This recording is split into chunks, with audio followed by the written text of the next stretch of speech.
ចំពោះគ្រឿងក្លែមមួយមុខនេះវិញគឺថាបានធ្វើឲ្យបានញ៉ាំហើយនឹងតែញាក់តែម្ដងបងប្អូនគឺថ្ងៃហ្នឹងខ្ញុំមកធ្វើបុកសាច់គោកសាំងជាមួយនឹងម្អមហើយយើងហូបផ្ទាប់ជាមួយតែសក់ស្រែខ្ចីជាមួយស្ពៃបូកគោតូចទៀតrấtឆ្ងាញ់បងប្អូនឥ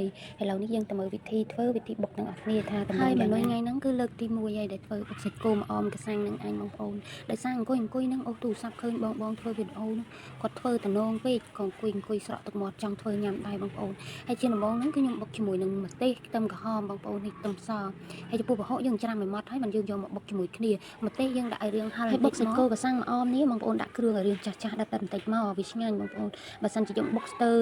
គ្រឿងណាមួយគឺវាអត់សូវឆ្ងាញ់ទេបងប្អូនហើយចំពោះកសាំងវិញគឺខ្ញុំដាក់ចំនួន3ផ្លែបងប្អូនអញ្ចឹងបុកសាច់គោរបស់ខ្ញុំនេះគឺ3ផ្លែហ្នឹងវាជូរល្មមហើយវាមិនសូវជូរទេគឺឆ្ងាញ់ល្មមយើងបុកកសាំងបុកប្រហុកម្ទេសខ្ទឹមយើងចូលគ្នាអញ្ចឹងមកបន្ទាប់មកទៀតយើងគឺចៀនសាច់គោបងប្អូនចំពោះបុកសាច់គោនេះយើងចៀនអត់ឲ្យស្អិនទេយើងចៀនមកល្មមហើយខ្ញុំចៀនប្រើ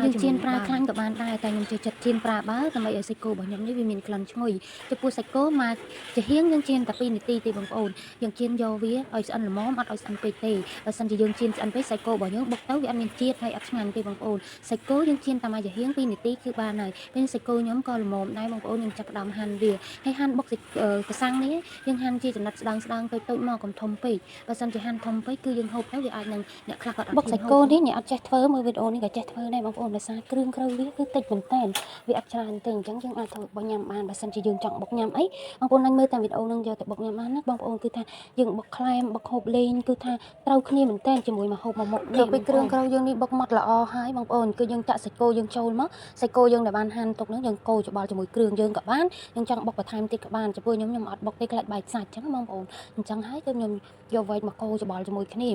ហើយបន្ទាប់មកទៀតយើងដាក់ម្អមចូលមកបងប្អូនបានម្អមស្រាយឈ្ងុយទៀតបុករឹតតែឆ្ងាញ់បងប្អូនអើយហើយបុកសាច់គោមួយត្បាល់នេះវិញបងប្អូនគឺញ៉ាំតែ2នាក់នៃខ្ញុំក៏សូវចំណូលខាងហ្នឹងទេបងប្អូនបើភ្លាឬក៏បុកសាច់គោជាមួយស្ដាយគួរអីអាហ្នឹងក៏ចូលចិត្តហើយខ្ញុំក៏មានបន្ថែមម្ទេសខ្ទឹមបុកពីលើទៀតដែរបងប្អូនកូរច្បល់ពីលើដោយសារសាច់គោបុកខ្ញុំនេះវាសាច់គោនេះវិញដែរបងប្អូនអើយបើសិនជាឆ្លាមជាមួយត្រជាក់អីស្ងាញ់សាហាវបងប្អូនបុកទៅបានមួយចានល្មមសាច់គោចំនួនតែ3ខាំទេបងប្អូនយើងបុកជាមួយអាសាំងប្រហុកអញ្ចឹងមកជាតិឥឡូវចាប់ផ្ដើមដល់វាហូបហើយបងប្អូនយើងហូបជាមួយស្ពៃបូកគោតូចខ្ចីតែសក់ខ្ចីនេះមកគឺត្រូវគ្នាមែនតើបងប្អូនគឺជាតិសាហាវអញ្ចឹងបើសិនជាបងប្អូនចង់ញ៉ាំអីអាចធ្វើតាមខ្ញុំនេះបានណាគឺបុកសាច់គោនេះងាយមែនតើយើងបុកមួយម្អមកសាំងនឹងជាតិសាហាវឥឡូវនេះបងប្អូនតើមើលខ្ញុំភ្លក់ទាំងអស់គ្នាថាទំនងប៉ុណ្ណាឆ្ងាញ់